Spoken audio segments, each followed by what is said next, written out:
15 గంటల్లోనే ఎవరెస్ట్ శిఖరం పైకి నేపాలీ మహిళ పొంజో లామా ప్రపంచ రికార్డు. కాఠ్మండు ఎవరెస్ట్ శిఖరాన్ని 15 గంటలలోపు అధిరోహించిన నేపాలీ మహిళ పర్వతారోహకురాలు. ఒకరు అత్యంత వేగంగా ఎవరెస్ట్ శిఖరాన్ని అధిరోహించిన మహిళగా ప్రపంచ రికార్డు సృష్టించారు.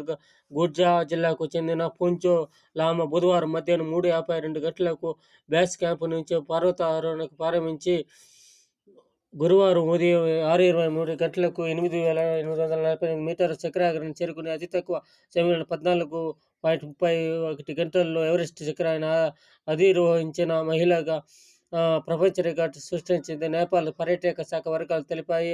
2021లో హాంకాంగ్ చెందిన ఆడ్ తాంగ్ హీఆంగ్ అనే మహిళ 25 గంటల్లో ఎవరెస్ట్ అధిరోహించింది. మహిళలు కూడా కష్టపడుతూ ఉంటారు, అన్నిట్లో శిఖరాగ్ర పైకి కూడా వెళ్తూ ఉంటారు. దేవుడు కరుణించాడు. నేపాల్ వాళ్ళు